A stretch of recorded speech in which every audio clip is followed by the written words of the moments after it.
episode of the podcast, I sat down with my friend Marc-John Brown.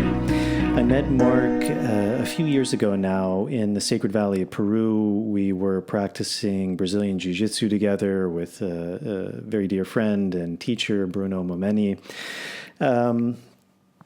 I was impressed by Marc's game. He has a strong jiu-jitsu game, strong guy, good technique, and we came to talk, and we realized we were doing a lot of similar work. I guess you could say bridge keeping a lot of these indigenous earth-based traditions, as he said, indigenous wisdom traditions. So I think for a long time, we thought it'd be really good to sit down, to connect, and took a few years, but we finally got around to it. We talked about Marc's background, really fascinating life, working as a translator, traveling around South America, becoming exposed to, interested in a lot of different indigenous traditions within South America, even beginning to travel the world. So we talked about his experience, these different traditions, this idea of this concept of indigeneity and these earth-based traditions, the commonalities, how to bridge those, how to bring those into our modern world. We talked about a whole host of topics, and it was really a pleasure to sit down with him to finally connect, to learn some more. So I hope you enjoy this interview. And as always, if you're gaining anything from this podcast, being able to give back is a really big help to me. And Patreon is a really good option to do that. It's a website. You can sign up for as little as $1 a month. There's different tiers you can sign up for. It's also very nice because those tiers also give you different things back, things like early access to shows, bonus material, Q&As. As always, to all the people supporting via Patreon, thank you very much for your help. It means so much. And if you're able to do that, thank you very much in advance. If you're not, as always, just helping with the algorithms is a big help. So if you're viewing this, hitting the subscribe button, turning on the notification bell, liking the video, and if you're listening to this on Apple Podcast or Spotify, leaving a starred rating and also a short review is very helpful. So I think that's it for the intro. And without further ado, here is my conversation with Marc. Running out from the maze. Running out from the maze, running out of the maze today. Running out from the maze, running out from the maze, running out from the maze today. I'm running out from the maze, running out from the maze, run out of the maze today. So cool, man. This, I think this has been a long time coming. I guess we met, it was probably 3 or 4 years ago now, in the Sacred Valley. And you came, we were training jiu-jitsu with a dear friend and my teacher, Bruno Momeni, the guy who gave me my brown belt. And I think we realized we had kind of common interests, common paths. Right. I remember very, very strongly you had a very solid jiu-jitsu game. I was very impressed with that. Very solid technique, good strength. So I think this was a long time in the making, just kind of sharing yourself, your path. I think you've had a really interesting life's path. And so maybe to start, maybe some of the audience is familiar with you, they've seen you, but for anyone who's not, it's always a big question. But who are you? Like, what's your story? What's your background? What got you interested in the work you're doing, and kind of what was your life's path that led you to all of this? Thank you for that question, brother. And first and foremost, I will just say huge gratitude for the comments on my jiu-jitsu. I haven't done jiu-jitsu since May 2024 due to a knee injury and getting knee surgery. And, just over the past couple of months, like the thought of getting back into jiu-jitsu now that I'm like in good physical health once more is like really been prominent. So yeah, those little comments, they definitely provide a bit of a confidence boost. So thank you for saying that, man. And yeah, I really at the very core of my being, I'm we hear this term bridge. I'm a bridge. I want to be a bridge. You know, we hear it so much in the spaces that we work in, and everybody's got their own way of kind of bridging things, philosophies, people. You know, I'm definitely a culture bridge and a bridge between peoples. You know, not between ideologies and philosophies and whatever. I mean, like literally. I grew up from age 11 with South American people, was completely bilingual, Spanish, English by age 15. And yeah, I mean, you know, lived in South America for quite a bit in my late teens, moving into my early adulthood. And by age 22, I qualified professionally as a language interpreter, right? So like quite literally, you know, I've been on the front line of migrant communities in the UK and the US via telephone interpreting since I was like very young, a very young adult. Yeah, you know, part of that first time living down in South America, a big part of that was me coming into my own awakening, if you will, finding my universe within, if you will, right? Like really coming into contact with my inner universe, and that kind of it kind of pushed me to cancel my flight home from Buenos Aires, Argentina, and I ended up hitchhiking all the way up through Chile and Bolivia, all the way through the Andes of Bolivia, across via Puno. Puno was actually where I did my first San Pedro Huachuma ceremony. I was in February 2009.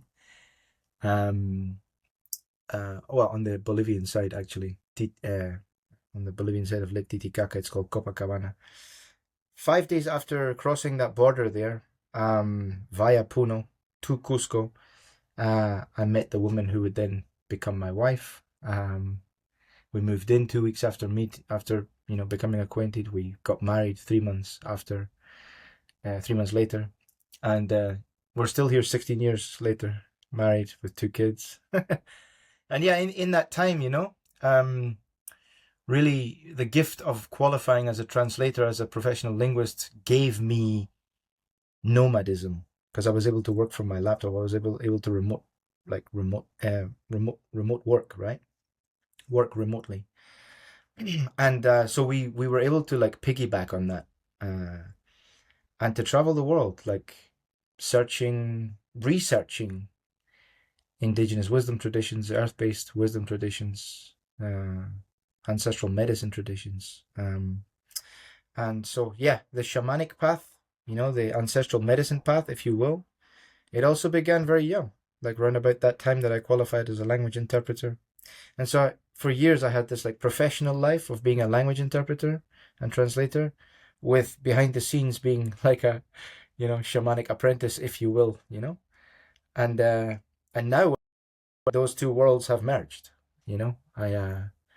So yeah, now we take great pride in, you know, building bridges with indigenous populations for the purpose of, hopefully, touch wood, restoring our modern societies, right, with indigenous wisdom and indigenous ways, and yeah, continually giving spaces for indigenous voices to be heard. So, was it something? You're from the UK. Was it something in your childhood that intrigued you about these indigenous paths, or was it when you were kind of on that journey to South America? What was it that kind of led you to become inspired or interested, or to want to learn more about these indigenous traditions? It's a very good question, and the answer is that I was always, you know, even before I was multilingual, like when I was like 10 years old, I remember I used to watch, you know, that Samuel L. Jackson movie 187. You don't know it. There's another one with Michelle Pfeiffer. Similar theme. High school teacher in a troubled environment, like with troubled kids and teaching troubled kids. And through those two movies, like I was only like 10 years old. I gained exposure to the Chicanos, the Mexicanos, and I felt such a great affinity with them. Like at Halloween parties, I would dress up as Chicano gangsters, like when I'm like 11, 12 years old. But then, of course, at 11, I met the two guys I met the Argentinian guy at age 11, who then became like my best friend through teenage years. And 2 years later, I met the Paraguayan. So I was like just immersed in Latin American culture and most specifically South American culture. That's what helped me to be bilingual, right? And language is the doorway to culture. Culture is the doorway to the human heart and also to cosmology and universal truths, right? So I got the language, which then opened the doorway to the culture, and then this huge affinity with South America and this big desire to go and live in Argentina. And so I did it. But when I was living in Argentina, I met this clairvoyant woman who is like there's no better way to describe her, I think, than psychic. She just looks at you and she's able to tell you your past and your future. And she foresaw the marriage with my wife as well, my now wife. And that just blew my mind open. And I went to the bookstores in Buenos Aires and I was just like, eating books. Like I wiped shelves clean of all the like past life, anything about past lives, anything about the afterlife, anything about, what's beyond life on earth. And with that passion, that newly awakened passion and interest, I took to the roads and I hitchhiked through Argentina, through Chile, into Bolivia. And I'm sure you know that, yes, I got a little flavor of the indigenous in Argentina and Chile, a little flavor. I wasn't far south where the Mapuches live, but I was like from Mendoza, Santiago, all the way up the Chilean coast.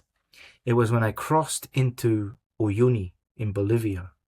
That's when the energy changed completely. Like everything became indigenized. Now I can look back with this lingo that I have now developed. At the time, I was just like, whoa, I didn't know what I was really like experiencing. Now I can look back and say, hey, that's what happened. I walked into a country that is like still indigenized, and I found myself hitchhiking through Bolivia in the back of lorries that were commercial lorries that were giving subsidized travel fees from village to village for the peasants, if you will, right? For the locals, for the indigenous populations, and they were Aymara and Quechua. And so I was literally like squeezed in the back of lorries with Quechua and Aymara people, and chewing their coca leaves, them traveling with their animals, their goats, their chickens, like, and not even speaking Spanish, man. Like, and this blew my lid. Like, it just blew my mind, Spiritual awakening comes face to face with living indigenous populations, and I can't even verbally communicate with them in a language that I thought was spoken all over South America. But here I got a shock. Nobody understood me. Everybody was speaking Quechua or Aymara. That was where the seed was planted. That was like in the month of February 2009. And from there, brother, that was it. Game, set, match. That's been my life ever since, and of course I married a woman who is also representative of a, indigenous population, albeit it took her, quite some time to really root herself into that fully. But yeah, here we are now. She's fully, working to keep her family language of Quechua alive, and her grandmother's tradition of being a ancestral doula and midwife that uses cacao as an integral part of her tradition. So yeah, I went off on a little bit of a tangent there, man, but hopefully I've answered your question. So could you, it's interesting. Many people maybe have been to South America and they have some idea, but I think a lot of people haven't also. And I think often, I think we tend to make things very black and white, and like we look at a region like South America, and we say like people who come from there are like Latino, like meaning they're a mix of like Spanish or Portuguese, and maybe some indigenous, maybe some African, that they speak Spanish, that they have that as their culture. But it's interesting because you started your journey in Argentina, which I think is like one of the most ethnically pure countries in the world of Europeans. I mean, it's essentially a European country, mainly Spanish, Italian immigrants. You have some German also, but as you said, not a big like what we would say indigenous or native South American or that land which is now Argentina who come from there. There are some like the Mapuche, and then you enter a country like Bolivia, which is majority predominant indigenous people, like people who haven't necessarily mixed so much, or maybe they've mixed some, but they're still very much people of their ancestry is many generations in that land. Can you just kind of maybe give people a little bit of an overview of like what that's like, what those differences are? Like, I mean, like you said it very beautiful, like something very, very much struck you when you cross from Argentina, Chile to Bolivia, because it is like it's just a very different world. Um, and like what that means to be indigenous, like I think a lot of people probably aren't even familiar. Like most people just think like in Bolivia they speak Spanish because it's South American, that's what people speak. But I think even a lot of people aren't necessarily aware that like that's a second language. Um, so many Right. people come, and even nowadays, like because English has become the kind of the world language, they come to South America and they try and speak English, and they're like shocked when people don't speak English. And it's like a lot of people don't even speak Spanish. Like, to a lot of people, as you said, Spanish is the second language, or maybe not even a language that's spoken. So, can you maybe just give like someone who's maybe not so familiar, maybe just a little more insight into these different cultures, that the languages, like where maybe even those languages originate from, what even like that idea of like what does it mean to be indigenous? I know that's a big question, but just any kind of insight. Yeah, no, for sure. I like the way you present the questions.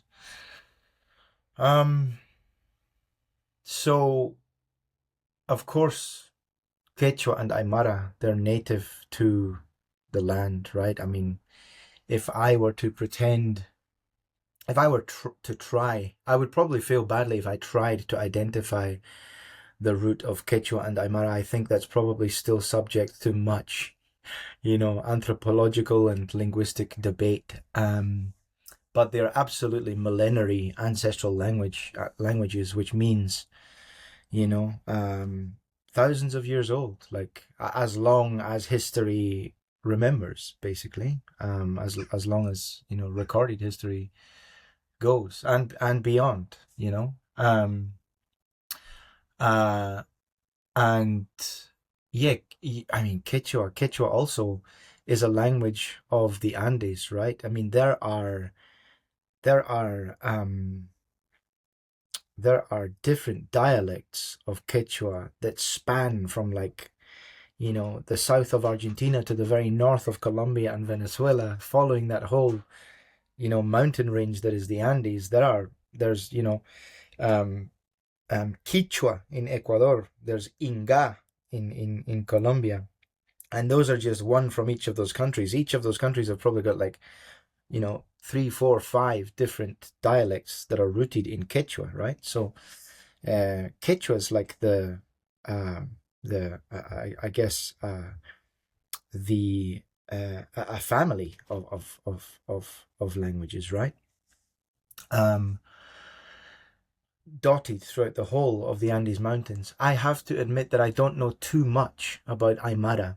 You maybe know more than me about Aymara, but I was exposed to it and I was really endeared by it. And there is a hell of a lot of similarity and crossover between Aymara and Quechua, both culturally and linguistically. And here's the beautiful thing, right? What I said earlier, language is the doorway to culture, right? Because arguably, first came the land, then came the culture that was formed by what the people needed to do to survive on the land, And then came the language that, was related to the culture, and also the way that people interacted with the land and with their environment, right? Which can be said to be rooted in cosmology, right? Worldview, the way people perceive the world around them.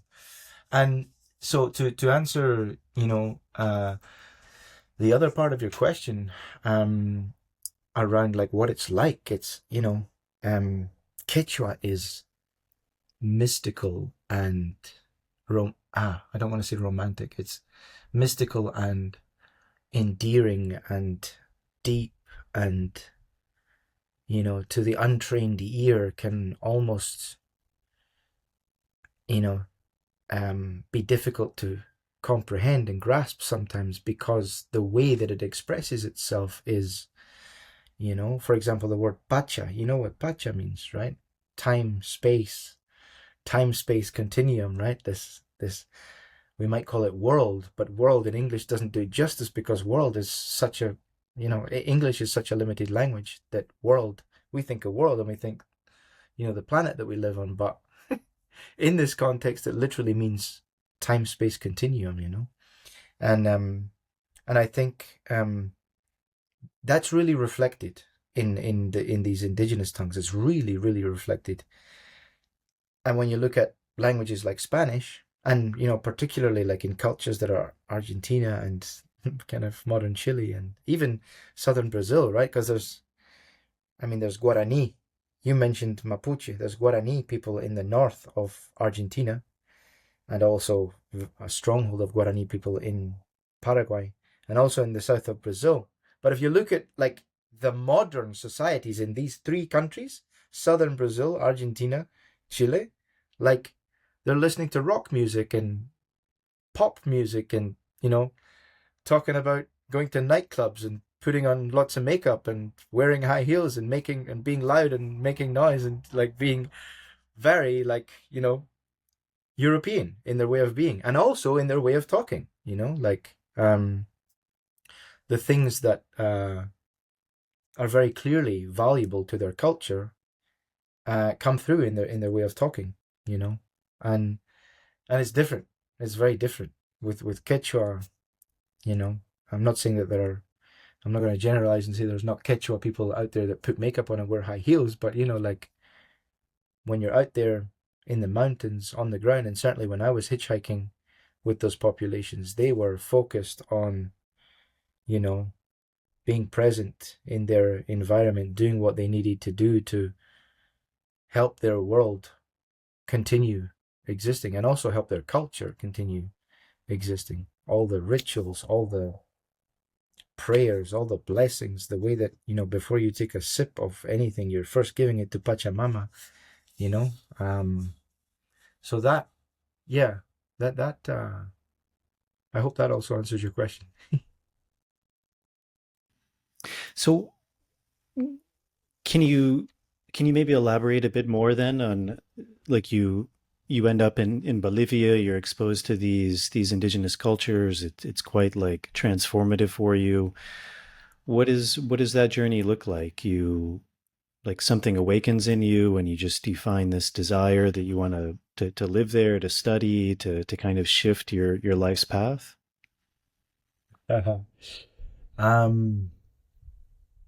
Yeah, I was 19 years old, man. I was 19, so I was like very young and very excitable and passionate, and very ignorant as well, and led by the heart, like fully, very, very heart led. And so I followed my heart. I literally followed my heart, and like I didn't know where I was going to end up the next day. Literally, I woke up and I'd pick up the map. That's the funny thing. I had map books, like atlases, because it was 2009. I didn't have like this smartphone that I've got now, so I'm like literally waking up in the morning, picking up the atlas, seeing which road I'm on, and like deciding like where I'm going to end up like today. Like I'm going to set myself the goal of getting to this place, right? And that's how I made it, to into Peru. I didn't really have much money. Along the way, I learned to make like bracelets and necklaces from macrame strings, waxed string, like handmade jewelry kind of things. And I do have a bit of a background also in breakdance, and I did breakdance for 2 years, and then I went on to do capoeira for like 7 years. So I got quite a acrobatic background as well. So I was doing like acrobatic shows in the traffic lights as well, like just to get a little bit of propina, as they call it, a tip, just to keep being able to well, hey, it wasn't enough to pay my accommodation, that's for sure. I was either camping or like sleeping in the rooms of other foreigners that were traveling through the area, that I would just befriend on the way. The adventure of a lifetime, truly. But yeah, once I got into Peru, things got a little bit more serious. Particularly because I met the woman who I had serious feelings for, and so the whole trip and the whole travel plans began to come into question. Like, do I carry on traveling, or do I stay here with this girl? And yeah, I ended up staying. And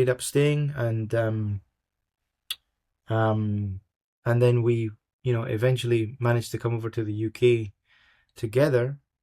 And I was just whilst she was trying to like assimilate into Scottish society and Scottish culture, I had my head in books about shamanism, Siberian shamanism, Mongolian shamanism, like African tribes, Zulu warrior tribes, just studying ancestral traditions. And then we decided, okay, like once she got her British passport, we're free to travel. So we kind of hitchhiked all across Europe a couple of times, and all the time just like looking for an understanding of people that live in a way that's connected to the earth and to nature. We even traveled away to South Korea. We lived in South Korea for like 2 months. So we were in Kut ceremonies, that's traditional shamanic ceremonies from South Korea. In Korea, the majority of the medicine people there are women. They're called mudang. So we studied a little bit there, to the best of our ability, because our Korean language skills were not the best. But we participated in a few ceremonies, and we kind of documented a few things, and then we traveled down through China via Shanghai into Malaysia, and we went to the Taman Negara rainforest, and we discovered the Batek people of Malaysia, in the rainforest in Malaysia. And I had this question, like, how do you guys, if somebody's like said to be psychotic, so to speak, you guys also, I'm probably going to just paraphrase what I said, to the best of my ability, but something along the lines of like psychosis in the Western world, like you guys don't really know that concept, right? You would see this as a spirit possession, right? Like spirit invasion of somebody's energy body, and they were like, yep, you're right. And I'm like, so how do you deal with that? Can you show me, or can you tell me, at least just tell me how you would deal with that? And yeah, the Batek elder, he was like, just stay there. And he disappeared out into the jungle for about like 15 minutes. He came back 15 minutes later with this plant that at the time, because I was so young and kind of gregarious and passionate, and I didn't document this. It didn't even occur to me in that moment to document this plant and to find a way of like taxonomizing it, or to record the local name. I can't even remember now, but I do remember this vividly, and the way that they mixed this plant with water and then left it in the shade for, I think it's like 2 days or something, 2 cycles of the moon, something like that. And then they spray, they lay the person down and spray their energy body with this like spritz, right? To kind of banish the spirit. Yeah, so that was a part of like a multi-month trip through Asia, doing the same. And then when we came back from that, yeah, we were pregnant. We'd already been to sit with some Colombian elders with Yahe, from the Kamensa tribe. And before that Asia trip, was the Yahe sitting. And then when we came back, you know, things changed a little bit because we got pregnant and whatever. But the passion, the studies, the research continued in any way that we possibly could. And then when our daughter was old enough, that's when we started to, like, that's also when, because my wife's mum passed away not long after our daughter was born. And that really reignited something in my wife, which since then, pretty much all of our, you know, wisdom tradition studies have been in Peru, in South America, but predominantly Peru. Yeah, and of course, October 2019, that's when I started to apprentice with the Shipibo Konibo tribe. So, and I feel blessed, man, you know. I feel blessed because I've been able to gain access to communities of Shipibo Konibo people, you know. Not like my experience hasn't just been limited to like medicine centers or retreat centers or like custom built places, but I've lived in family homes. You know, I've had the real blessing of living for months in Shipibo family homes, whilst my amazing wife looked after our children here in Scotland, right? Which I feel truly, truly blessed for that.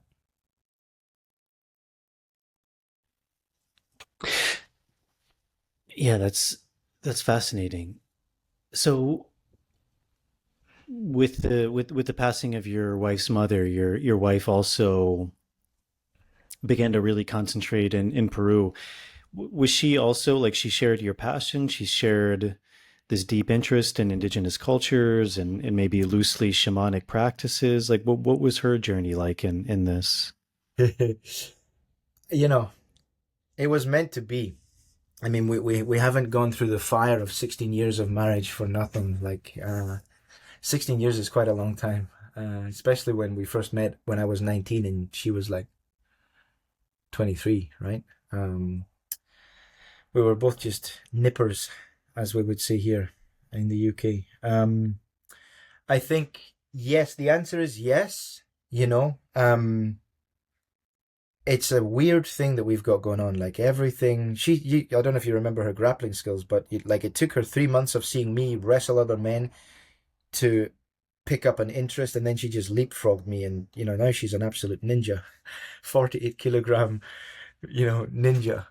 So fast, so technical, and it's a weird thing that we've got, because like everything that interests me interests her, everything that interests her interests me. Like, you know, she used to dream way before we met. She used to dream of being a language interpreter in the United Nations, just like Mafalda, right? I don't know if you're familiar with Mafalda, the Argentinian cartoon. But it's a weird thing that we've got going on. There's so much mirroring. It's like, what? You're interested in that too? Okay, yeah, me too. Oh. And so the answer is yes. She shares, she was disconnected from that passion of hers, right? From a very young age, she was playing panpipes and kena, traditional Andean instruments, And, the songs that she wanted to play were being banned by the church that she used to go to because they told her that it was the music of the devil. And from that point, and from the time that she used to lie on her, human settlement roof in the suburbs of Lima, in the home of her migrant Quechua-speaking family, talking with the moon, these were early, I guess, inclinations, early expressions of her connection to her own indigeneity, right? And just now, all these years later, now she can look back and be like, that's why, like, this is, now I understand it, Yeah, we studied with, I forgot to say, we studied at the Edinburgh Shamanic Centre under Claudia Gonçalves from Brazil and her husband, Mark Halliday. We both studied, like, I started first, she followed me. We both did like 3 or 4 years of apprenticeship with them. And then when her mother died, for sure, it was just like this this bomb in the ocean of her life that just reawoke everything. She had an ayahuasca journey where she was reconnected with her grandma, who was her midwife, who used cacao copiously, and ceremonially in her midwifery practice.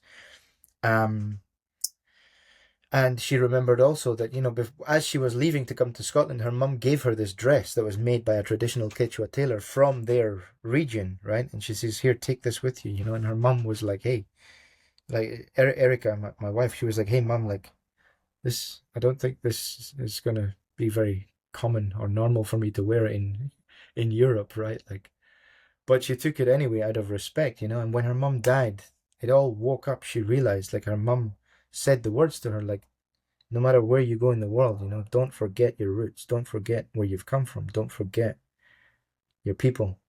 And that has literally revolutionized our marriage, our business, our whole thing, because my wife has just come to life, stepped into leadership, and now it's like I have access to her Gmail inbox, one of her Gmail inboxes, for like family organizational purposes. She has access to one of my Gmail inboxes, right? And so sometimes when I'm looking through my Gmail, I'm like opening her mails thinking that they're mine, because she signed up to like the same organizations to get their newsletters and stuff. Organizations like Onamiap, right? I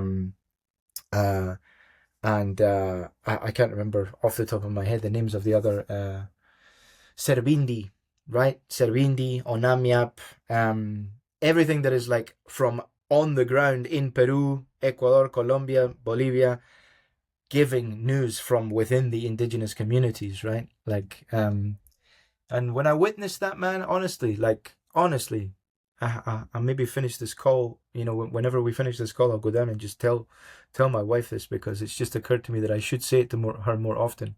When I see that, when that happens to me, and I'm like just going through my emails and I open her email thinking that it's mine, and I realize, wow, this is, I'm doing this because she's signed up to the exact same people. She's following the exact same people I'm following. It gives me a rush of emotion, because I realize, like, shit, man, I'm really sharing my life path with somebody that is like as deep in this as I am, So yeah, the answer is a resounding yes. We share this path. You mentioned something interesting, which, like, it's an interesting time, because I think for a while in the West, it was moving to a very a-religious system. I think a very atheistic system. I think spirituality had a renaissance, but interestingly, I think Christianity is also having a renaissance in the West now. It's still, I think, in its kind of baby steps, but it really feels like it's coming back, and I think there's something beautiful about that. At the same time, you mentioned something interesting, which is that like a lot of these practices were like these musical practices of your wife in her infancy were demonized by the church. And I think that's something people aren't that familiar with potentially this idea that I mean, Christianity, especially Catholicism, is very, very dominant in South America. Even you go to countries like Bolivia, Peru, the church is very, very strong, very prevalent. And yet, I think things are changing. But for a long time, there really was a stigmatization, like I think a real suppression, even the ability to not speak language, to not be able to practice. I mean, and maybe as we'll talk about this later, I mean that's even where a lot of this kind of synergistic or synchronatic kind of approaches were born from. Even like you mentioned, like a plant like Wachuma. It's most people actually know it as San Pedro because it was actually very often it had to be practiced in a more Christian kind of you use this word language, like a Christian language, so that it wasn't persecuted, so that it wasn't demonized. Um, I know there's another big question, but can you maybe just speak a bit about that role of the church in South America? Because it's such a fascinating thing. And, you know, again, things are not black and white. I think sometimes people like to demonize the church or people like to idolize or worship the church. And, you know, things are just so complicated. I mean, even eh, like I'm always reminded of like a lot of the history of the Amazon and like a lot of people were enslaved and the the the kind of horrible years of the rubber plantation years and at the same time, like a lot of that was also born from this idea that the indigenous people weren't human because they didn't believe in God. And so you could enslave someone if they were essentially like an infidel, like if they didn't believe in God. And so part of the mission of the church was actually to convert people to Christianity so that they couldn't be enslaved, you know, which is like in one way a very noble thing. And yet at the same time, it is like converting people. It's taking away their history, their stories, their language. And so like all of these things are so complex, but again, a big question. But I think the thing is just like a lot of people aren't familiar with the role of the church in South America, and it's had such a prominent role. Like even today, that the church is very, very strong, but often it's been at odds with a lot of these indigenous practices. Yeah, it's big stuff, man. And you know, I was just saying, who was I speaking to? I was speaking to somebody yesterday, um, and I was talking about, you know, the very the kind of body-based reaction that my wife still sometimes gets. You know, because it's trauma. It's just like it's trauma, uh, religious trauma, literally. You know, she still sometimes like flinches a little bit. You know, I can feel her like body language changing, and just I can just feel her energy changing when like when we're kind of getting a connection with somebody and then they start talking about religion, and I can just feel her like closing up, right? Like um so like not all the time, but sometimes it still happens today, you know. And then it's such a big thing. Like it's such a big thing. Her own dad, like, you know, yeah. And I want to be careful of not like you know, painting it only in a negative light, because as you said, it there was a level of nobility in its intentions, and you know, and it's still to this day, like it helps to bring people from poverty, man, and like to give them hope and to give them like a light to in their life, you know, in a circumstance and in a life setting that is otherwise very strugglesome, if you were, you know, full of struggle. But yeah, it's, I mean, it's crazy because like by way of globalization, these invisible insidious forces of this kind of capitalistic market-based paradigm that we exist in, by way of that, my wife's parents were forced from Apurimac in the mountains, right, to Lima. And And in doing so, uh, a big part of that whole community, Apurimac, and possibly a big part of, you know, the reason for the kind of the ejection, if you will, of many of those members of Quechua speaking society was also because of the religious trauma that they are like undergoing. Like, for example, you know, my I don't know the specifics of how it happened, how it was woven, but I know that there was a connection with the church and it was from the church community. But my wife's mother, she was sold, sold to a husband, you know, in her early days before she kind of made her great escape, so to speak, and, you know, got together with my wife's dad and like actually chose who she wanted to be with and build a family with. But there's that going on, right?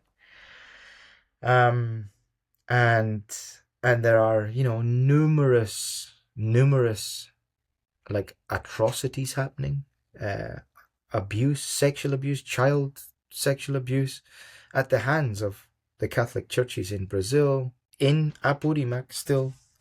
There is an anthropologist actually based out of a university here in Scotland, St. Andrews University, Sabina Hyland. She's from the USA, but she specializes in my wife's, you know, home community, birth community, or the birth community of her parents. And she tells this whole story of like, you know, a priest who had basically molested and indoctrinated and manipulated and took control of so many of the members of the youth in that local community. And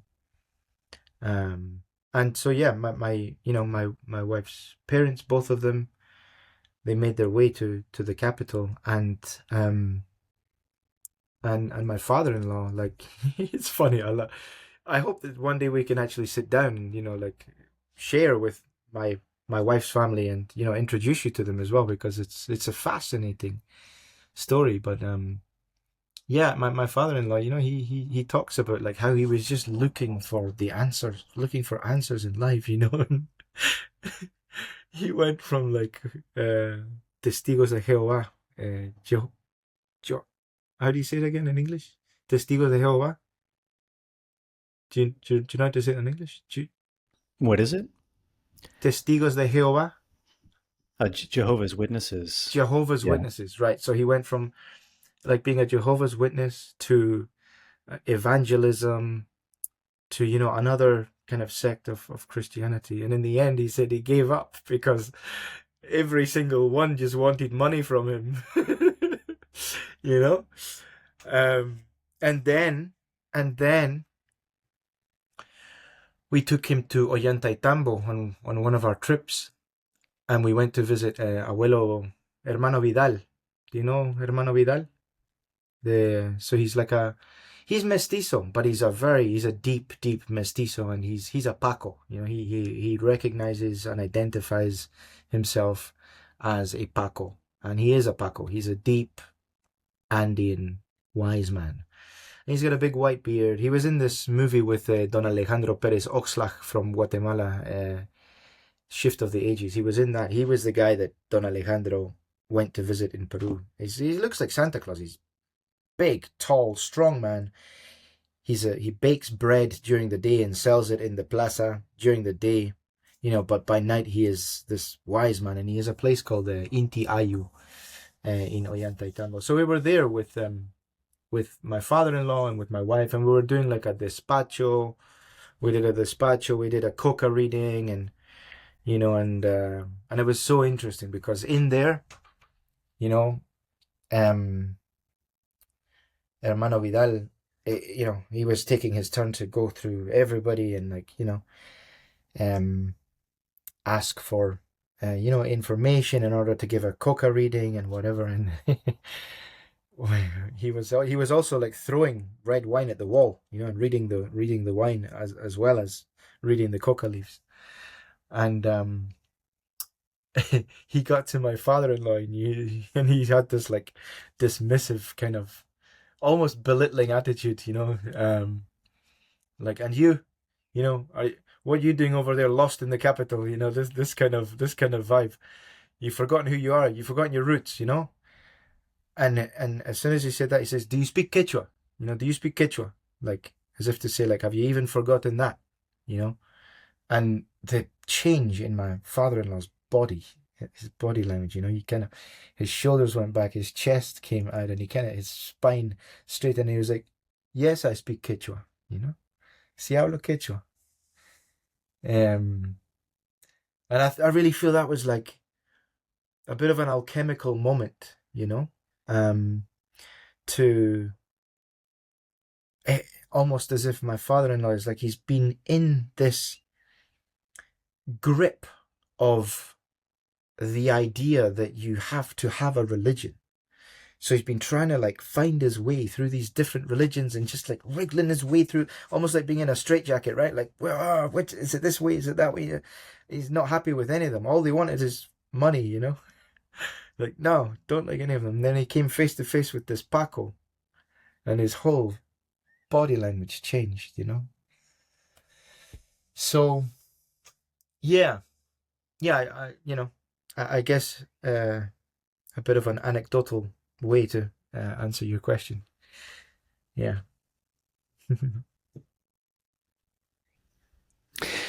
So, what was then? What was then that journey like for you, beginning to learn from these traditions? Or was it just an exploration phase? I mean, you already mentioned a lot of things of Shipibo Konibo, with, I'd imagine, ayahuasca, with Wachuma you mentioned coca leaves, you mentioned these ideas of Pacos, these Yahe in Colombia. Was it just like it was an exploration of just searching for things that had meaning, searching for traditions? Like what was it that called you to all of these paths? Was there something you were looking for, and you just wanted to kind of receive the wisdom of all of these different communities, find the commonality of it, or there was something you were looking for, like you wanted to even be a practitioner one day, or was to keep these alive? Like what was that journey for you? Poof, another big question, brother. You're good at those big questions. And you kind of already answered, like, with what you said. Yes, you kind of gave the answer to, because it's a path, right? It's been a path, and at one point of the path, it was about, one answer, and then I evolved, and at another part of the path, it was about a different answer, right? So when it began, really, my really adventurous gypsy spirit, I think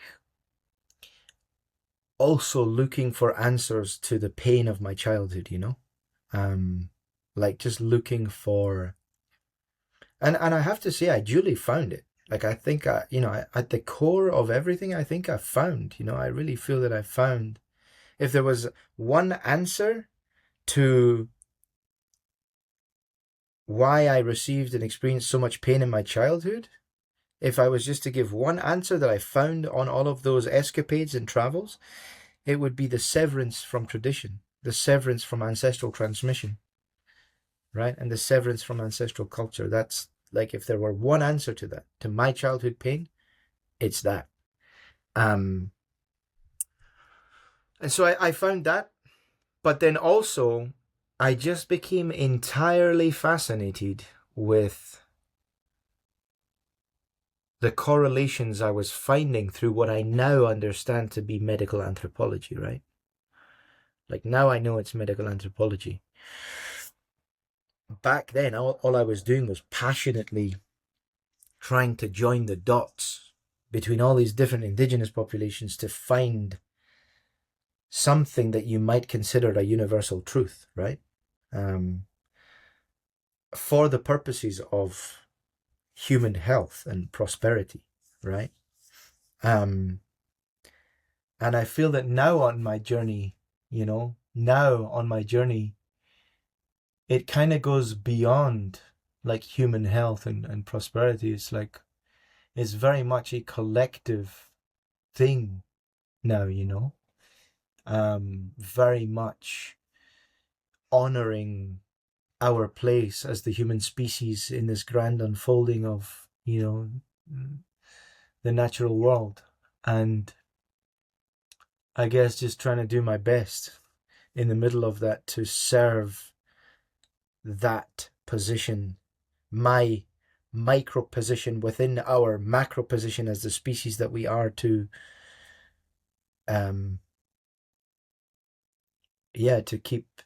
keep things in right relationship, in balance,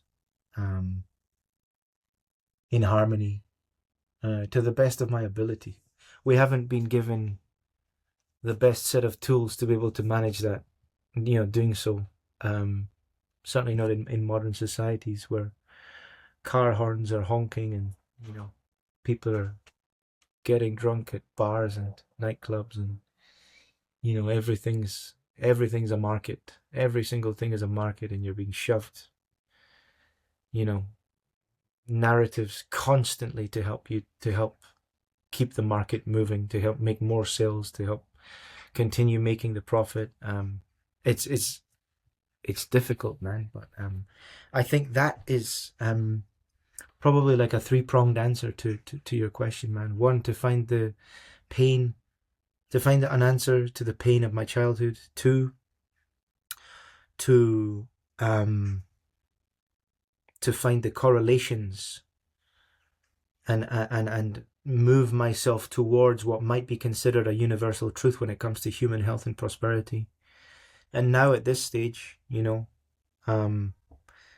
family man with 2 children, and like now been married for a long time, and like life is different now. I'm more mature as a person. I think now it's like, to really honor my position as part of the human species, and to honor the human species, the position of the human species as an integral part of the unfolding of nature, and to make sure that we can honor that position respectfully, I guess.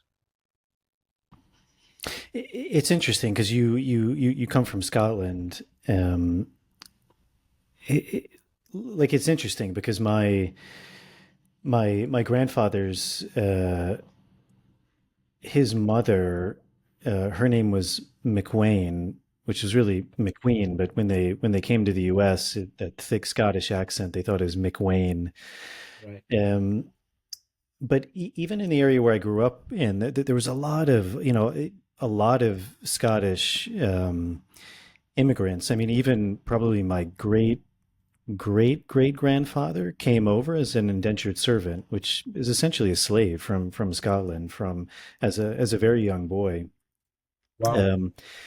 And I remember growing up on these movies like Braveheart, and feeling this real solidarity, and this idea of independence, and even this idea of indigeneity, because we're talking about this idea of indigeneity, which I think would also be interesting, how you define that.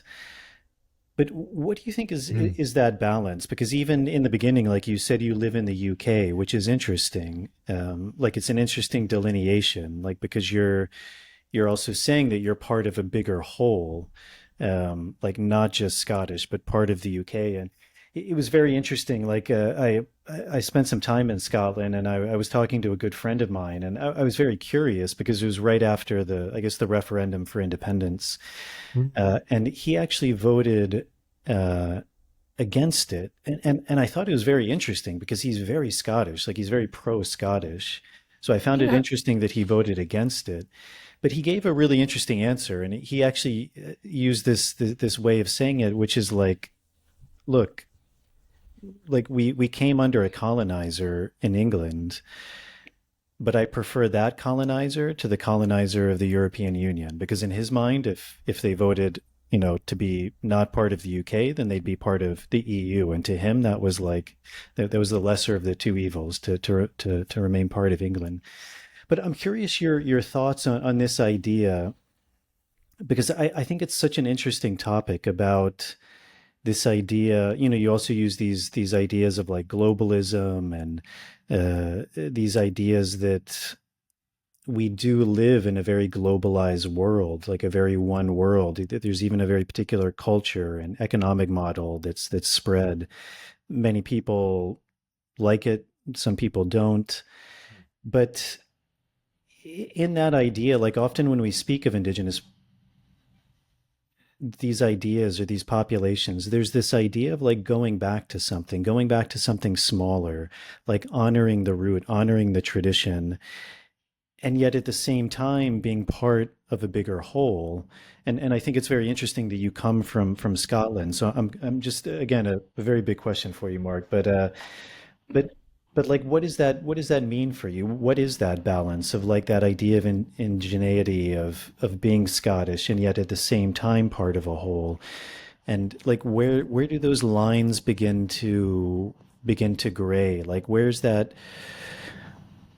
do you have any insight onto like where those lines of like my culture, my society, my indigenous traditions begin to mesh and to mold with this new world that we're if not in already very fast approaching to where these things are beginning to dissolve, like this one culture, one currency, one economic model, one way of thinking, like where's the delineation of that?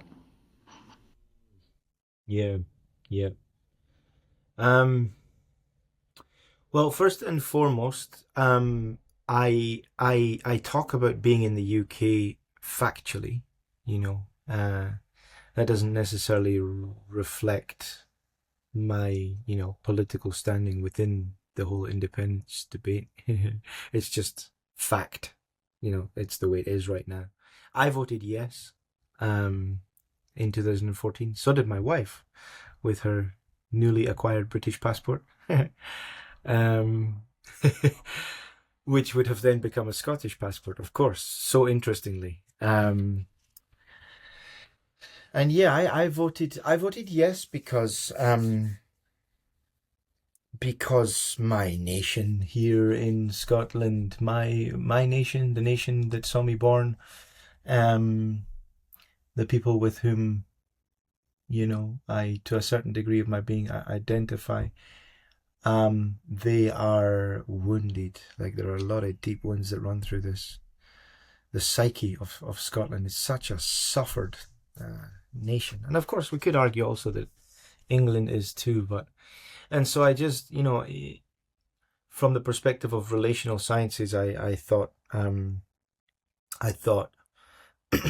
or I am of the idea that separation, time and space, separation through time and space brings healing, and so to separate to be able to heal.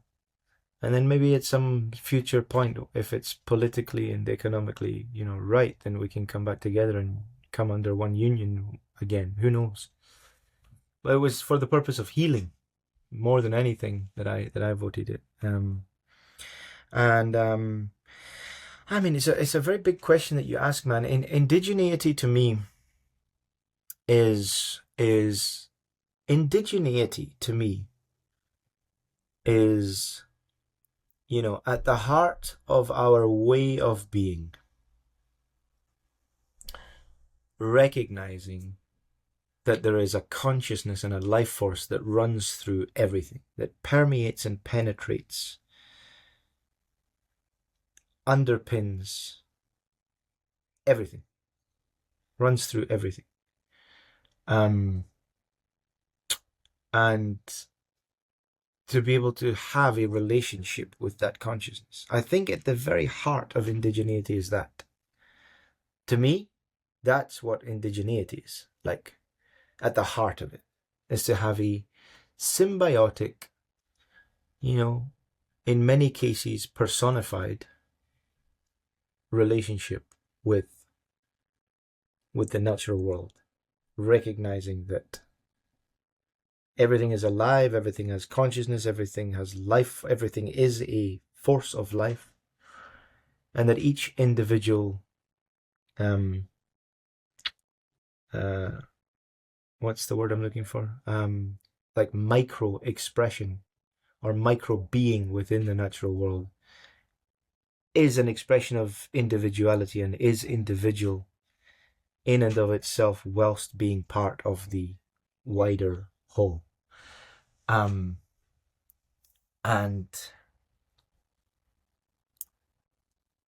I truly feel that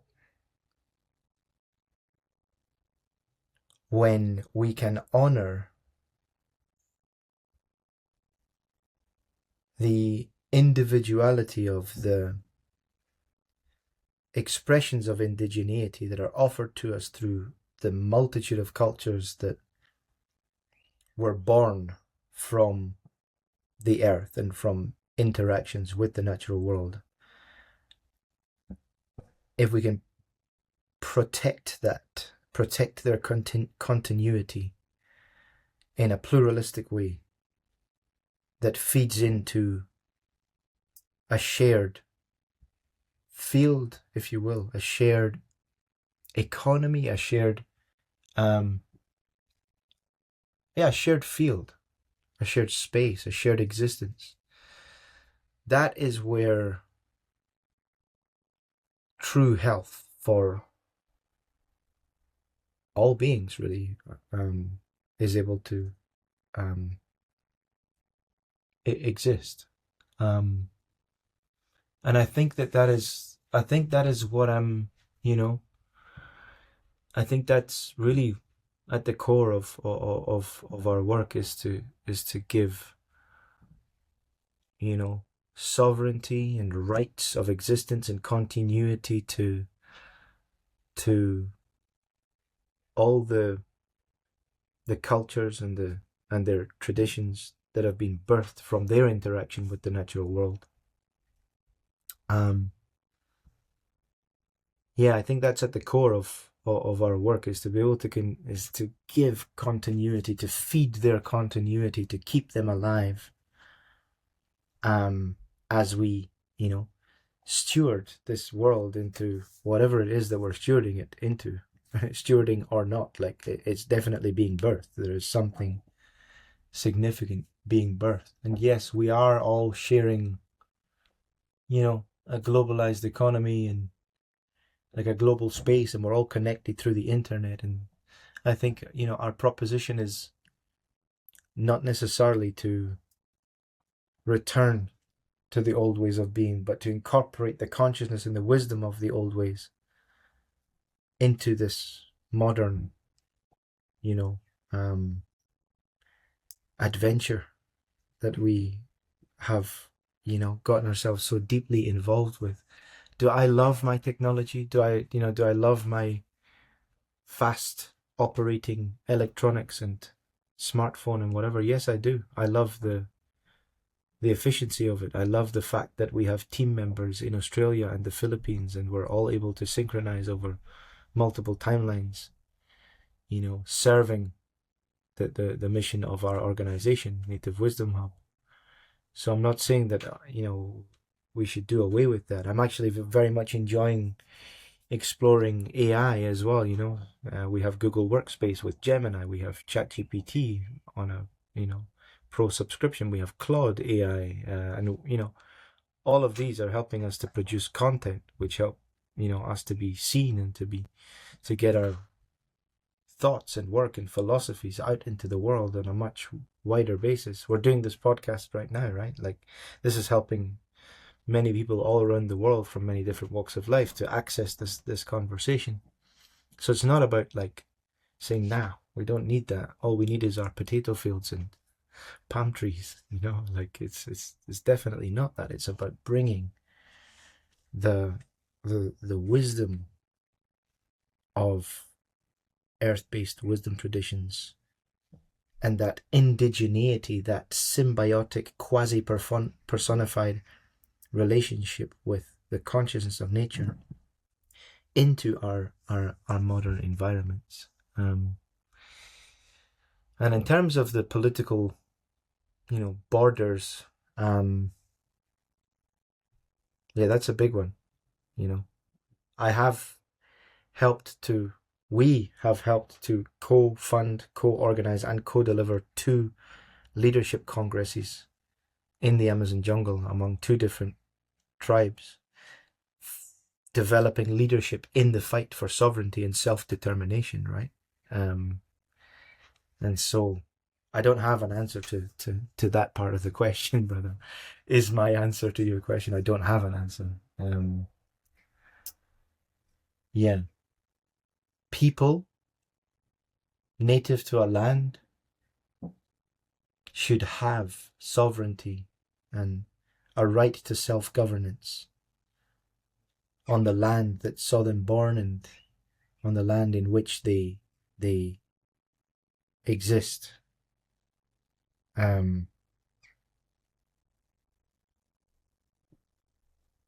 Yeah, that's what I feel. Beyond that, when we start moving into macro politics and Trump's regime and what's going on in Ukraine, and I don't really have an answer. Oh fuck, Gaza as well. Like Gaza is, what's going on there is like,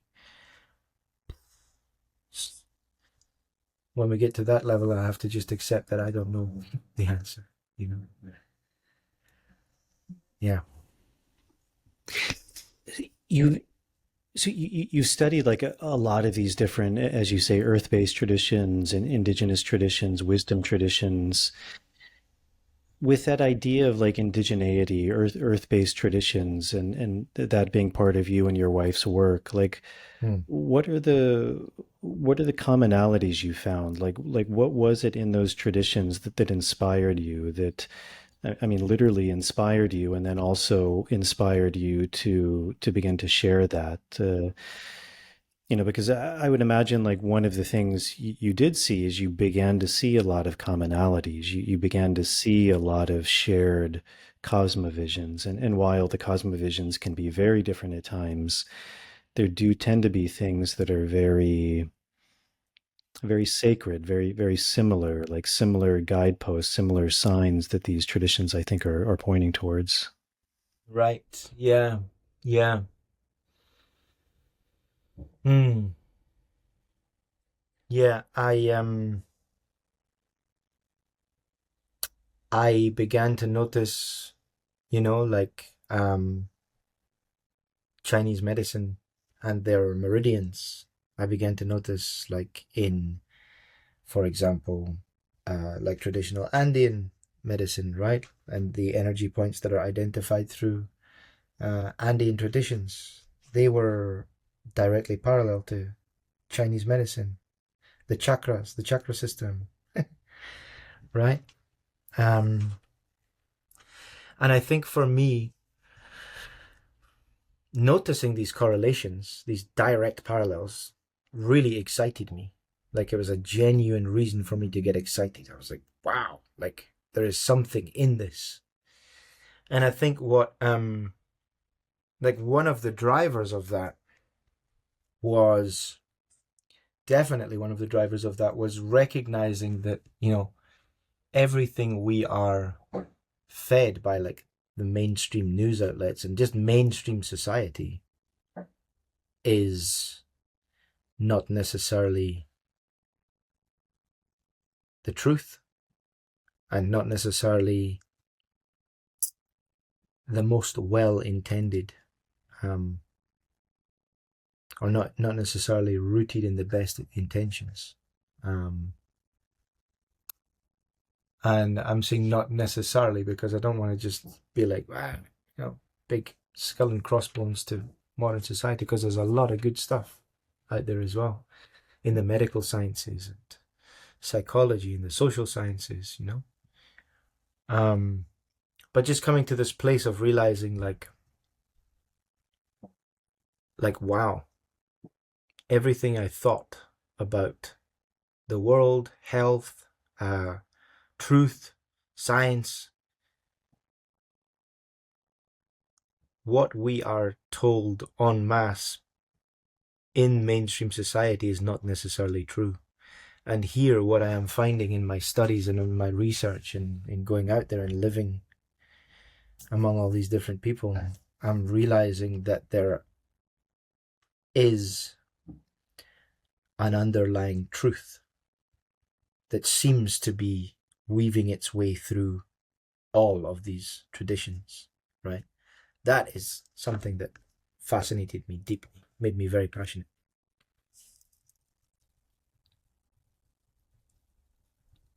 So I mean that's really become a big part of your work, yeah. So like what does that look like when you begin to, like in the beginning you use that word bridge, and I think that's a really interesting word, like beginning to bridge these traditions, to be able to share some of that insight, some of that wisdom into the modern world, into the world that most of us come from, or the world that most of the people listening to this come from.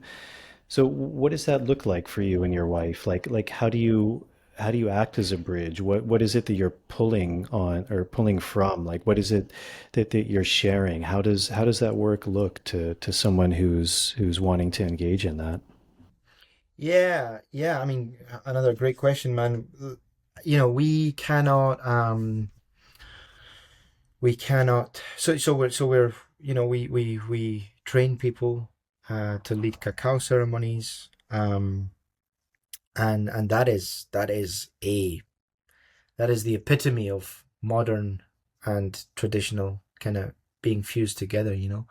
In that we cannot forget the beautiful science and art of trauma-informed space holding, right? Which, trauma-informed space holding is a science and art, or, science or art that was birthed from the needs of the modern world, right? So we share this, and then we share the wisdom of the earth-based wisdom traditions of the earth-based traditions of Erica's own family, of her own spiritual tradition, of the Andean cosmology. So we're merging like modern space holding and also, modern business kind of strategies and ideation and structuring together with the ancestral wisdom teachings of the Andes, right? That's what our cacao ceremonial leadership training looks like. And in our retreats as well, we do the same. We kind of do the same. We practice, we deliver, we teach on modern trauma-informed space holding whilst providing a transmission from the indigenous elders with whom we work to the modern seeker, if you will. And so the two worlds, like I guess you could call it like psychology, psychotherapy. I mean, I'm not going to claim to be a psychologist or a psychotherapist, but there are principles rooted in, psychology and psychotherapy, merging with the wisdom of earth-based populations that teach how to live in sacred harmony with the natural world.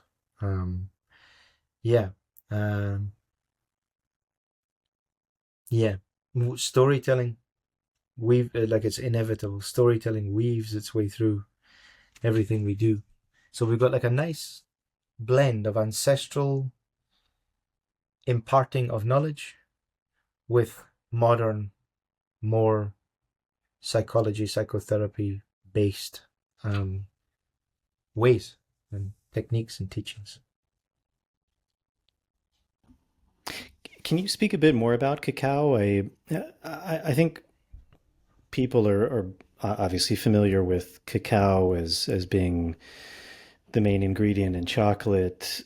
I think more people are even probably familiar to some degree of cacao ceremonies, or maybe to some degree using it in some ceremonial or ritualistic way. I mean, even myself, I'm not very familiar with the Andean way of working with it, and that it even was worked ceremonially in the Andes. Can you speak about it just in general, and then even maybe more specifically from your wife's tradition? Yeah, yeah, for sure. So, and it's important to, I guess, distinguish that, at first, when my wife kind of reawoke to everything, to her ancestry, when her mum passed, I was kind of like, okay, so like, wow, you are literally, a cacao lineage holder. The deeper we went into, just feeling what's right for my wife, and I'll just close this window because I got a bit of noise happening outside.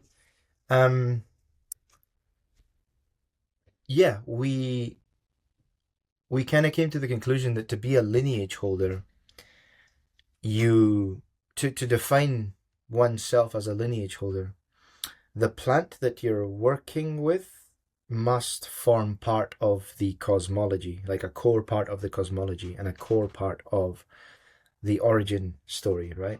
The origin story, the cosmology. And in Andean traditions, it actually doesn't, right? So, the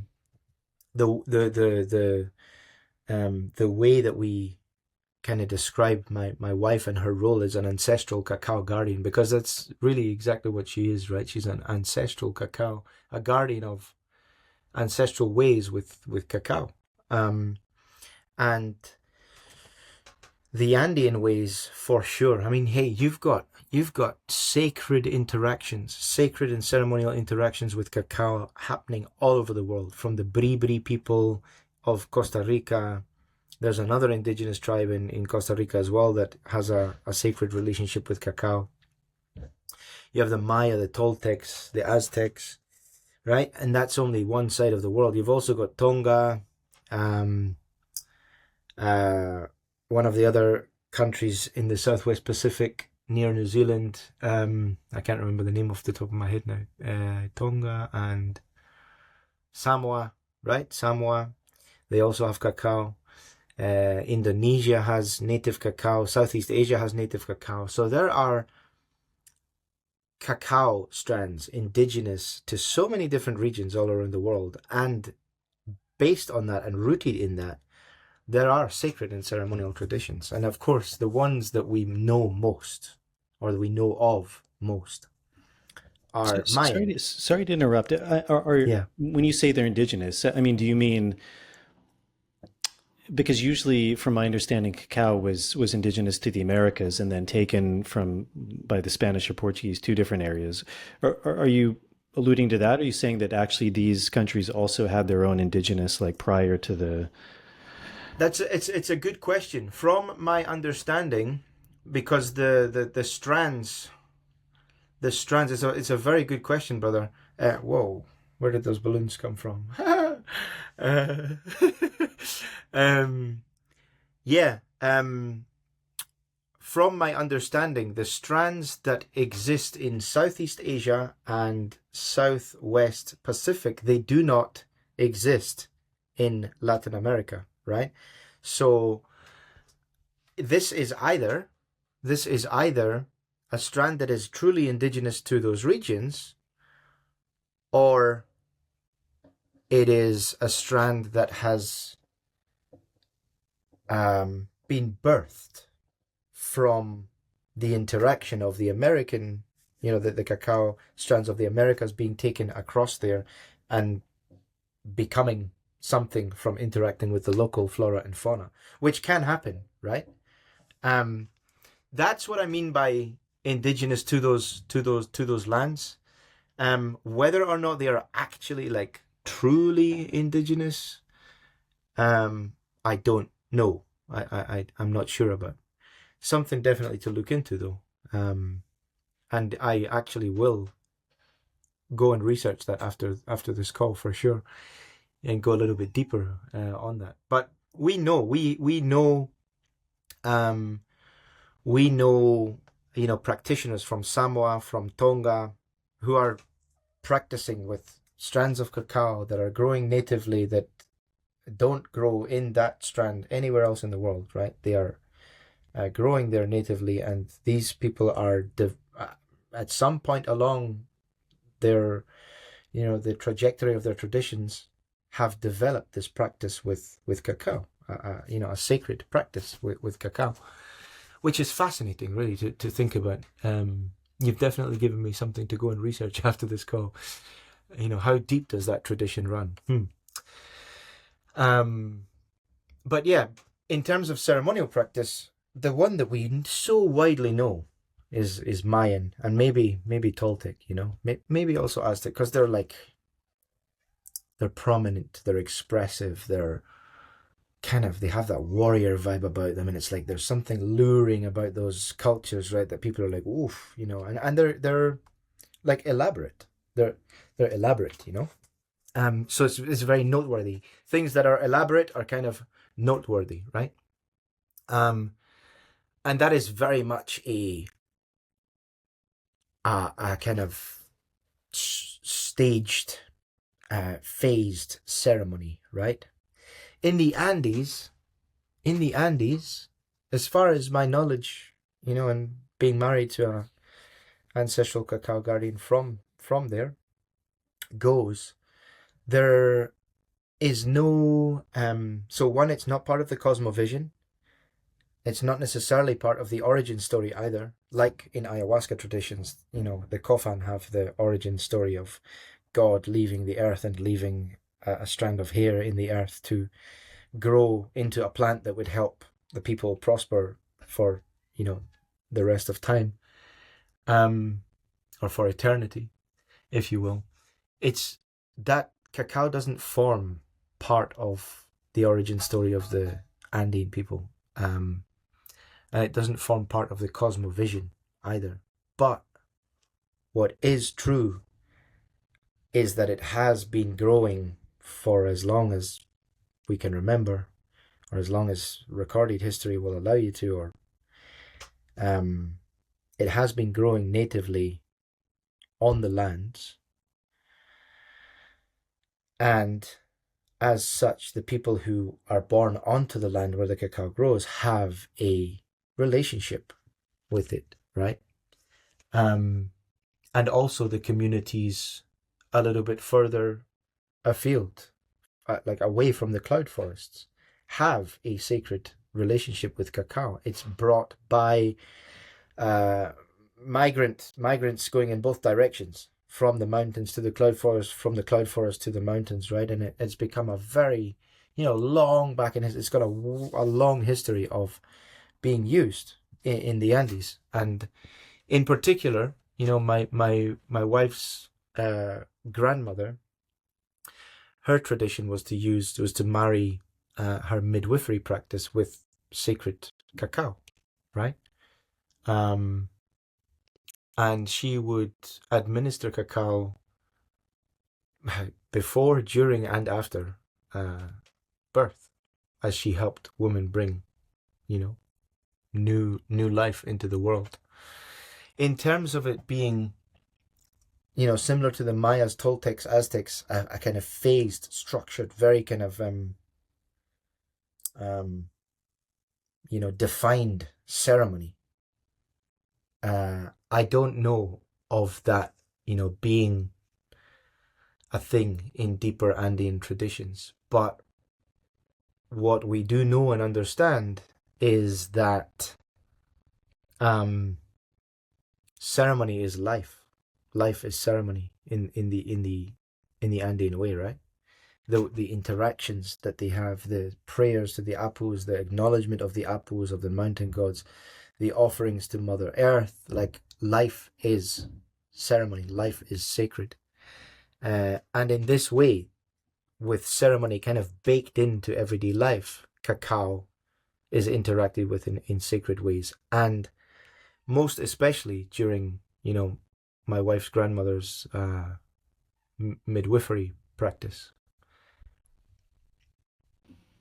Can you speak a bit more about that? I find that fascinating. I mean, I guess for those who are unfamiliar, maybe even that idea of midwifery, because it's, I think, also something that's been lost in our modern context. We tend to just go to the hospital to give birth, and yet in most of the traditional cultures, there you had a midwife, like someone who actually really specialized in that birthing process. And I think one of the really beautiful things that a lot of these Andean traditions still maintain, because there really is an art, a science to it, and it's I think something so beautiful and something that takes even like the medicalization out of the birthing process, like something that's, I mean, literally the most natural of processes, something that's sacred, that's beautiful. And Mm. so that idea of midwifery, but and then also that idea of cacao. I mean, I find that really interesting. Just when you were speaking about that, I mean, I don't know how much you're familiar, but I mean, I would imagine there's a like a great physical benefit. I mean, really rich in iron and certain nutrients and the relaxing quality of it, the soothing quality of it, the kind of state of even like euphoria or well-being. I mean, just off the top of my head, like a lot of those things seem really conducive to the pre-birth, to birth, to postpartum. I mean, it just as you say that, it something resonates that. So, just anything you can speak of, I'd be really curious about that. Well, science has only just caught up this year or last year, I think, or certainly in the past few years. But the most prominent publications I've only noticed like last year and this year, on stem cell regeneration, right? So, and it's like when I came across those papers, it was just like, ta-da! Again, it happens again. Something that, the indigenous populations have known for thousands of years is confirmed by science, science as we know it. And so no wonder copious amounts of cacao are used in postpartum. Like, we're talking copious amounts of cacao being used. So I think I have a cacao meowing. Can you hear cacao on the brain? A cat meowing. I can, but Uh, it's a nice background sound. you can hear the cat Yeah, meowing. just a little in the background. Yeah. Okay, he wants my attention. Um, a cacao meowing. That's the first. Can you imagine a cacao meowing? Cacao on the brain. Um, yeah, brother. So I think the dilation of like the channels. Like dilation is a big word in birth, right? And cacao dilates, literally, like dilates, and helps the blood flow better. So you can kind of see, you know, um, the science, right? There is like some people speak of a little bit of a contraindication in in late stage pregnancy and in labor, uh, where the cacao and its compounds. I think I'm gonna have to go and see to this guy and just let him out this room. Yeah, come on, jump out. Yeah, he must have got stuck in my room. Um, yeah, there's something to be said about like uh being mid birth, being late stage pregnancy, and also like mid birth or in the labor phase, drinking or consuming cacao, because it can kind of pass through the more stimulating compounds, and it can pass through the placenta and affect the baby. It's not a massive thing though. Like it's not, dosage. I think you can still drink it in late stage pregnancy.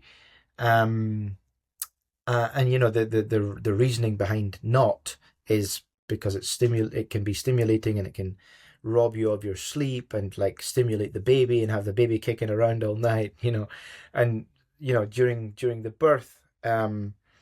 I think just to not add further stimuli or stimulus to to the whole birthing process, and just in case the baby kind of absorbs some of the more stimulating compounds as well. But this is the thing. I mean, you'd be best talking to my wife about this stuff, to be honest. But it's a big part of our vernacular, our everyday conversation.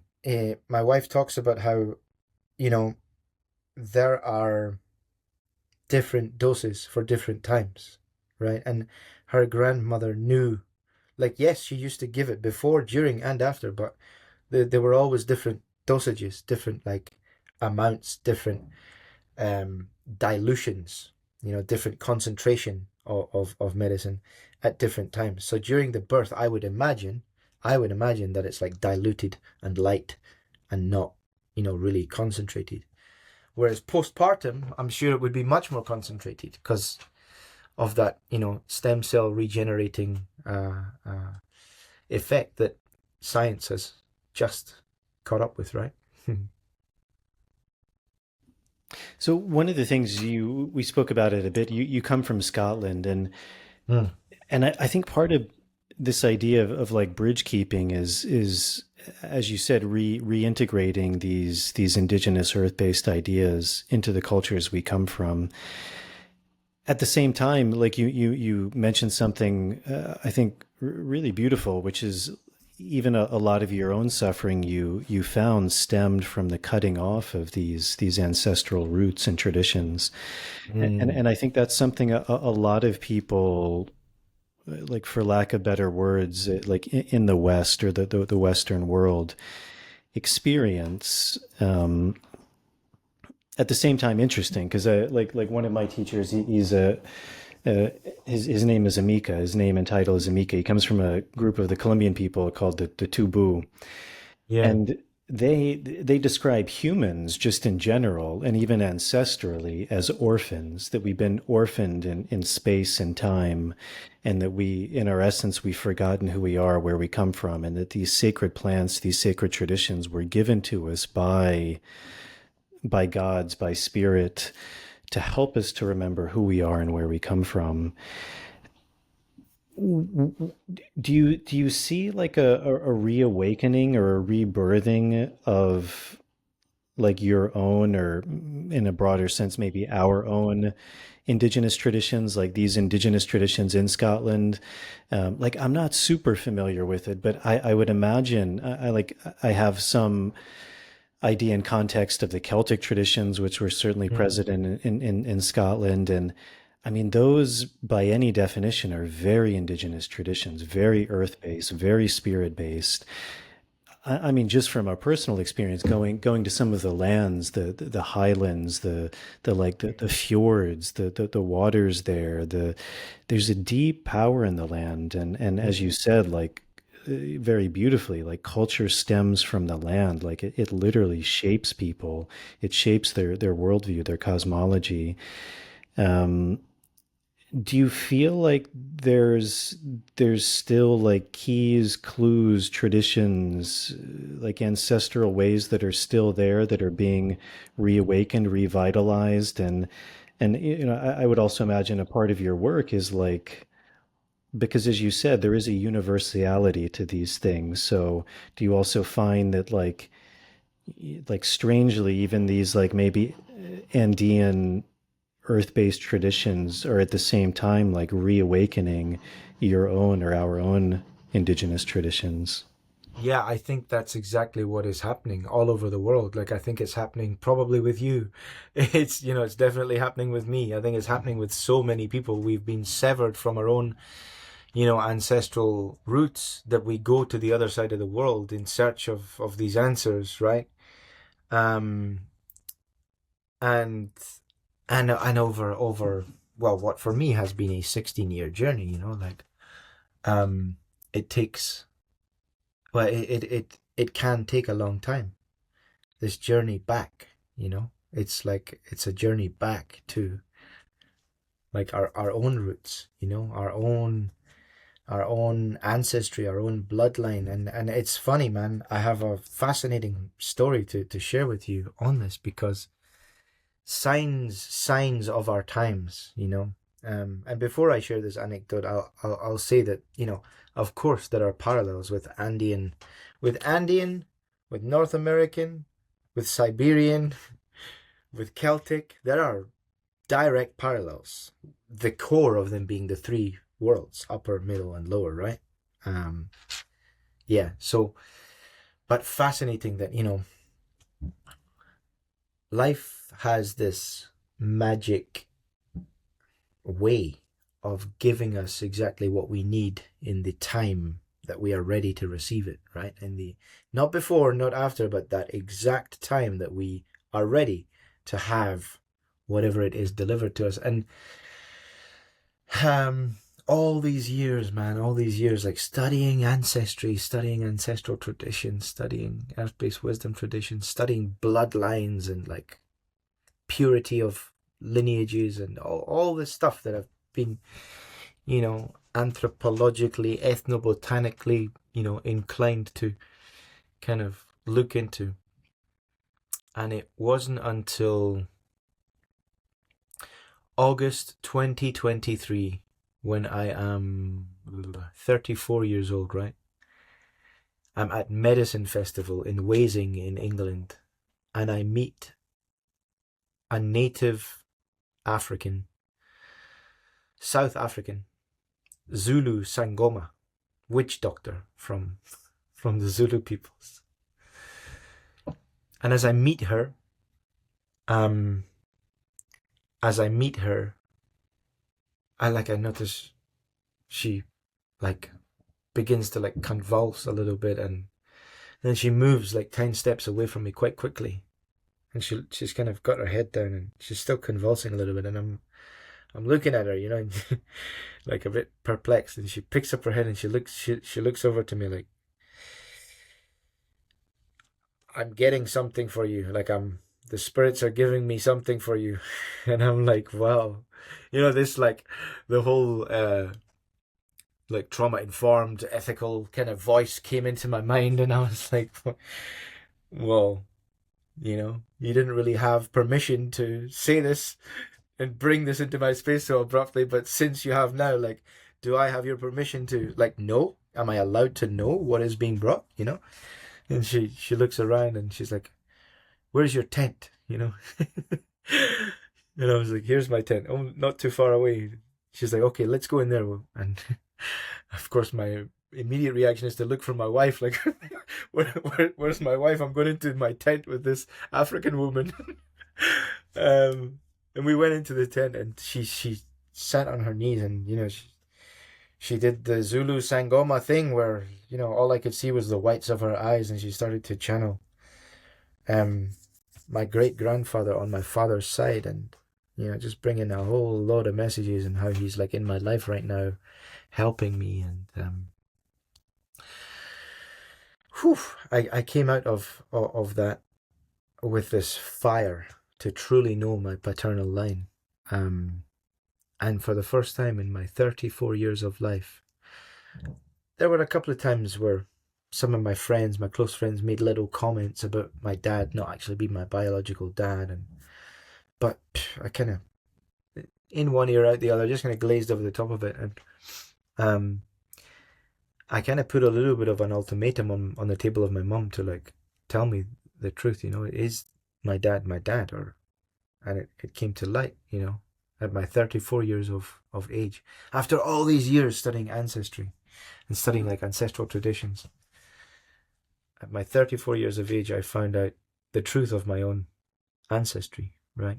And it's been beautiful, because I might not really connect with I know where my biological father lives. I know I've met up with him a few times now. I've met my half siblings and everything.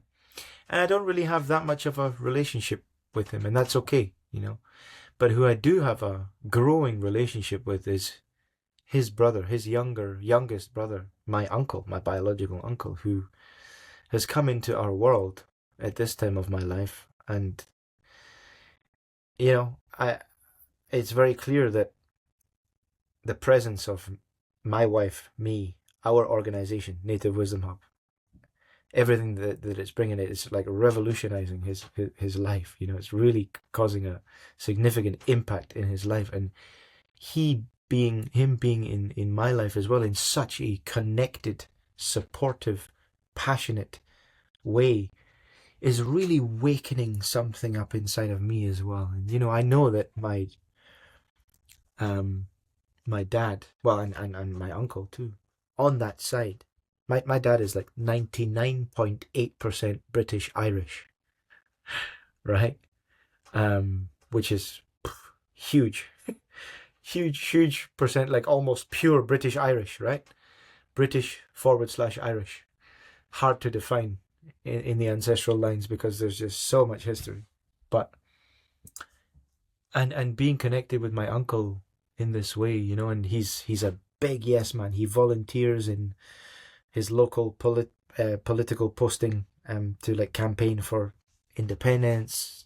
I think once a week he's in there volunteering, engaging with the public, campaigning for Scotland to be independent, and he goes to all of their events and stuff, and I can really feel that stirring something in me, you know. I'm like, there's something really moving, and yeah, I've been, you know, I play all this music, like in my ceremonies, I play guitar, I play handpan, didgeridoo, harmonica, and chacapa, you know, all these different sounds, and but on the guitar in my songs, none of them are, some of them are in English, but like none of them are Scottish, you know? And I've really been just feeling that spirit of, like, of course, songs are expressed in a language, and that language is connected to the environment, right? That we grow in. It reflects our values and what's important to us, and the way we are as people. So I've been really feeling this spirit of turning to Celtic guitar and exploring that, and seeing also the trees. And you know, I know you work a lot with trees, the trees of these lands. Like, I know so many songs must have been birthed from the voice of the trees working through people, right? So there's something wakening up in me at this time of my life. I mean, August 2023 was not long ago. It was only like a year and a half ago, whatever. So for the past like year and a half, something like that, I've been really kind of just dancing with this feeling. I haven't acted upon it yet. I haven't learned any Celtic guitar songs or anything, but I'm feeling my way through it. Well, beautiful, brother. We're coming up on almost 2 hours now.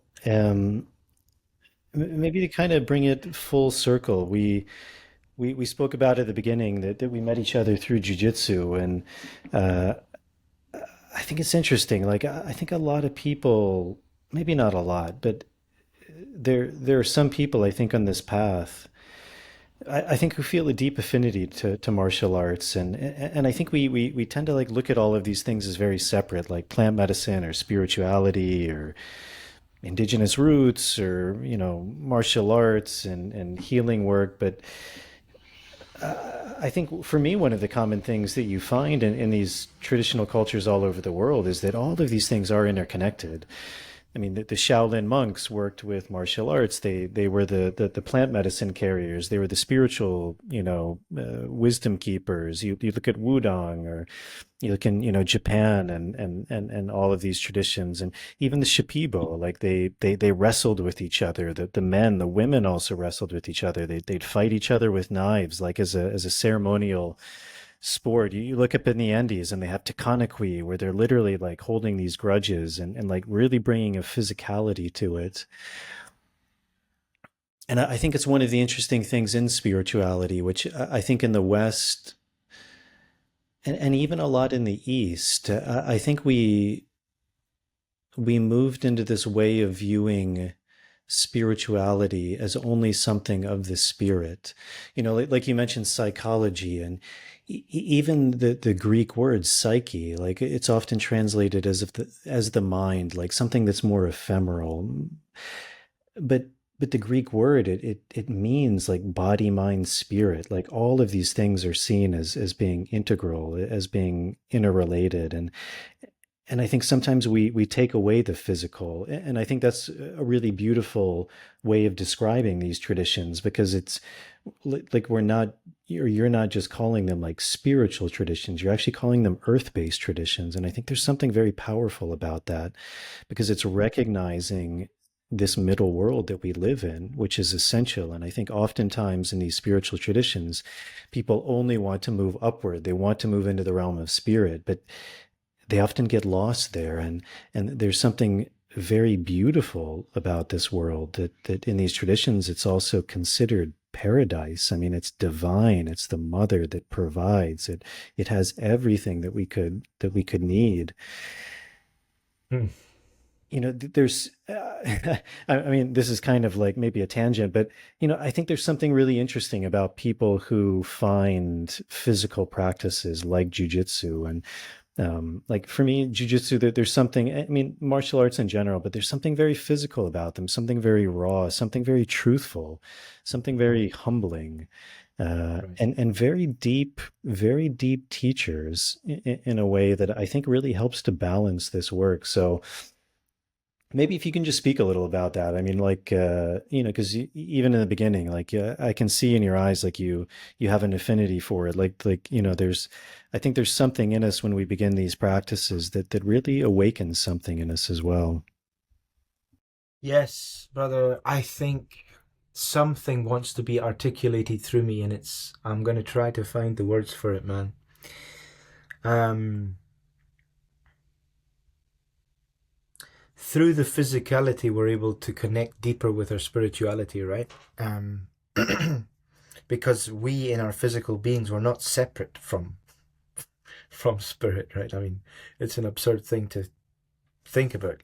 You know, we in our bodies, we're not separate from spirit. Like we're part of it, and our spirit, our spirit body, energy body, higher self, soul, like whatever you want to call it, or whatever part of it you wish to point to, it's part of us, you know? And we are able to access deeper levels of our spirituality and our spiritual edges, actually, right? We're able to really stretch our spirit through physical practice. In a similar way, we're all also able to do it through non-physical practice, like dieta, you know? So in a dieta with Bobin Sana, for example, like we might be able to strengthen our spirit through feeling the depth of like grief and crying, and, you know, for example. And doing that also in ayahuasca ceremonies, like when we are able to dig to that depth of our emotions, it strengthens our spirit, right? Something similar happens with the physical practice, just in a different way. It stretches us. It stretches us in a little bit of a different direction, but it still stretches us, and it still pushes us to an edge. And you know, it's good that you asked me this, because I've literally,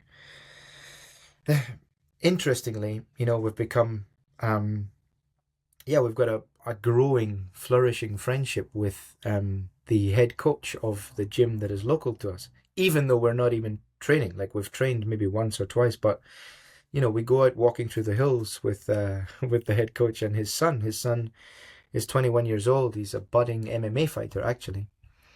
And I mean, when you talk about it, this is the image that came into my mind. He had a fight last weekend. Okay, he had a very important fight last weekend, and we watched it. I watched it back with my wife. We're just wrapping up. I'll be down in 5 minutes. My daughter coming up to say, "Hey, you gotta go take mom to deliver her cacao." Yeah, we watched his fight and talk about, you know, the words that I used. I said, "Hey," and I mean, I can maybe also share the fight with you, brother, because there's this one moment where the son of our friend, the head coach of the the jiu-jitsu club, towards the end, he takes a liver shot. He takes a punch to the liver, right? And like you can see, oof, it hurt him. And he kind of like bends up against the fence. And at that point, like the immediate like assumption could be like that, this is it over, you know? But the words that I used were he dug to a very deep place, right? Because he took that shot in the last like 40 seconds. And he clearly, very clearly dug through that pain and through that physical experience to find a place within himself where he was able to pull strength from, to stand back up and, you know, keep throwing big punches. And he finished the fight really strong as well. He spat his gum shield out, you know, and obviously just to let more air like into his lungs to breathe into the liver a bit more. And he finished the fight very strongly, you know, like that is spiritual, because that taps into the spirit, you know, and what taps into the spirit is spiritual. I have a friend who's an ex-Marine and also has fought in, you know, MMA in the cage and the octagon and whatnot. And he said, you know, I've never had a more spiritual experience than being punched in the face. Not my words, they're his, but this is what he says to me, you know. And I get it. I really get it, you know. I get that, because it's like, it's a physical place to explore that pushes our spirit to its edge and forces it to grow. Yeah.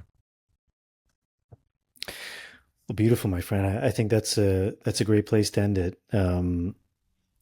Cool. We talked about a lot. I think there's a lot more we could talk about. So maybe another day we'll do round two. But thank you so much for sharing. And if people are interested in learning more about you, reaching out to you or your wife, your team, what's the best way of doing that?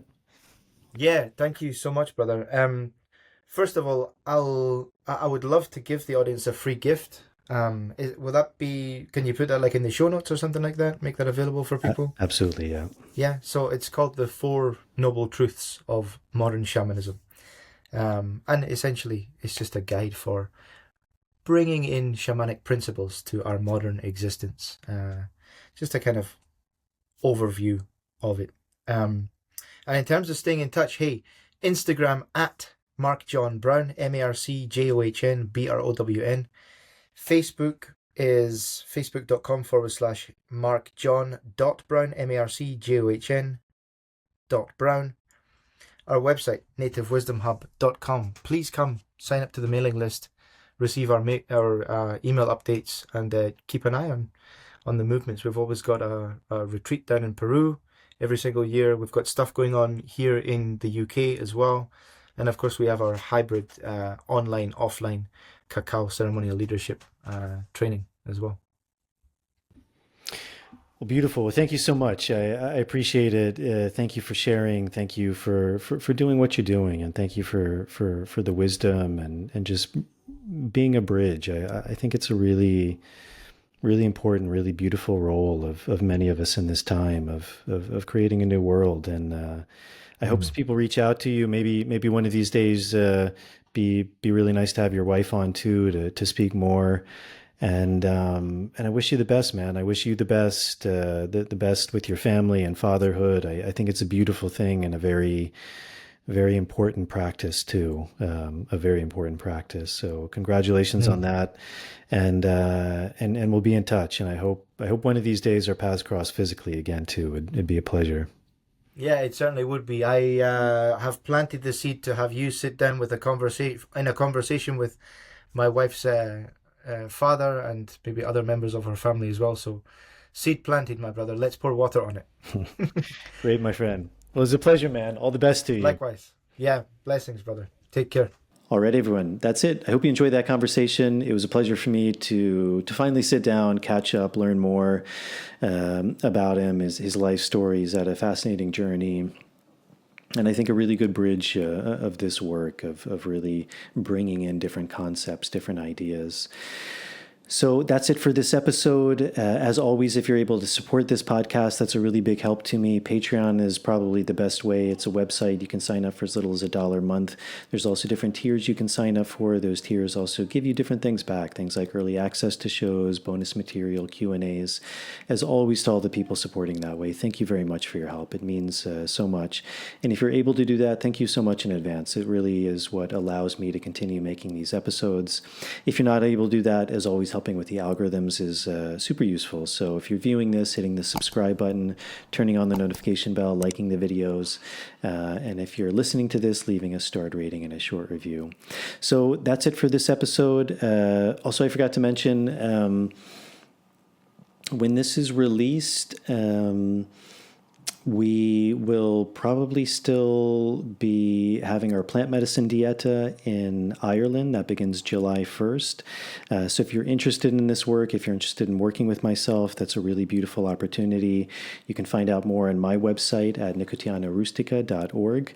And it's a really beautiful way to connect with these traditions, also to work with native plants and trees, specifically of Ireland.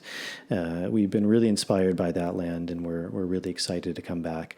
Also, we just opened up our next dieta in the Sacred Valley of Peru in November, and also at the end of August, we'll be doing a remote dieta.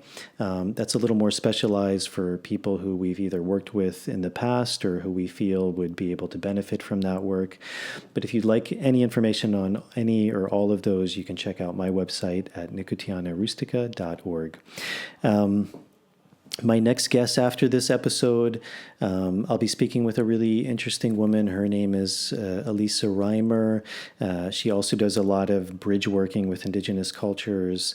I have an interesting guy, health expert coming on. His name is Udo. I'll be speaking with a very fascinating guy named Michael Dunning. He specializes in the yew tree, which is a very sacred tree in a lot of traditions. So that should be a fascinating conversation. I have a few more lined up, but they're not coming to me right now off the top of my head. But as always, I hope to bring on some really fascinating guests. So I hope this finds you all well. Thank you all so much for tuning in, and I will see you all on the next episode.